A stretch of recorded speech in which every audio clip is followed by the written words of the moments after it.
Montha తుఫాన్ కారణంగా ముంపు గురయ్యే ప్రాంతాల వారికి పునరావాస కేంద్రాలకు తరలించి వారికి అన్ని వసతులు కల్పించాలని రాజ్యసభ సభ్యులు సానా సతీష్ బాబు కాకినాడ రూరల్ ఎమ్మెల్యే పంతం నానాజీ అధికారులను కోరారు. కాకినాడ రూరల్ కర్ప మండలంలో ఏర్పాటు చేసిన మొందా తుఫాన్ పునరావాస కేంద్రాన్ని కాకినాడ రూరల్ ఎమ్మెల్యే పంతం నానాజీతో కలిసి రాజ్యసభ సభ్యులు సానా సతీష్ బాబు సందర్శించారు.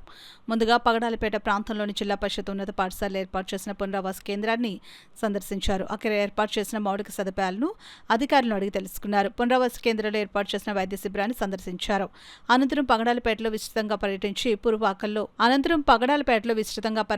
పూర్వపాకల్లో నివసిస్తున్న వారిని తక్షణమే ఖాళీ చేసి పునరావాస కేంద్రానికి తరలి వెళ్లాలని రాజ్యసభ సభ్యులు సానా సతీష్ బాబు రూరల్ ఎమ్మెల్యే పంతం నానాజీలు సూచించారు.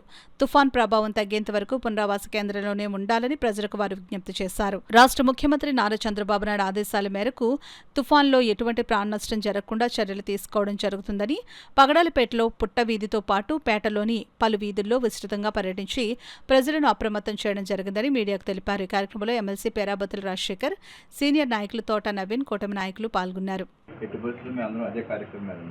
ఎవరెవరు షిఫ్ట్ అవ్వలేదు వెళ్ళి వాళ్ళని కొంచెం వాళ్ళకి కౌన్సిలింగ్ చేసి షిఫ్ట్ చేయడానికి అయితే మనం తుఫాన్ ఆ రోజు వచ్చిన కదా 200-210 కిలోమీటర్ల వేగంతో వచ్చింది. మనకి ఇప్పుడు దాకా చూపించిన ప్రొడిక్షన్స్ అయితే 110 కిలోమీటర్లు మ్యాక్సిమం ఉంటుంది, 90 నుంచి 110 కిలోమీటర్లే ఉంటుంది. అంత నష్టం ఉండకపోవచ్చు. కానీ మన జిల్లా వరకు అయితే 1996 తర్వాత ఇది పెద్ద తుఫాన్ అని చెప్పచ్చు. ఈ తుఫాన్కి అప్పుల్లో ఆ కమ్యూనికేషన్ అనేది లేదు కాబట్టి ఇప్పుడు అన్నీ కూడా ఏర్పాట్లు చేస్తున్నాం. ఎక్కడా కూడా ప్రతి ఒక్కరిని అప్రమత్తం చేయడానికి ప్రజలకు కావచ్చు, ప్రజలందరికీ ఒకటి వేటకి వెళ్ళే వాళ్ళందరినీ వేటకి వెళ్ళదని ఆల్రెడీ హెచ్చరించడం జరిగింది. మీరు తీర ప్రాంతంలో వాళ్ళందరూ కూడా తుఫాన్ షెల్టర్స్ వచ్చి సమీపంలో ఉన్న స్కూల్స్లో కానీ కలెక్టర్ గారు ఆలోచించి ఆర్డీఓ గారు ఆలోచించిన దాని ప్రకారం అందరూ అక్కడ ఉండి అక్కడే కూడా మేము అందరికీ కూడా భోజన సదుపాయాలు కల్పించడం జరిగింది. నెక్స్ట్ 3 రోజులు అక్కడే ఉండాలి, తిరిగి ఇళ్ళకి వెళ్ళొద్దని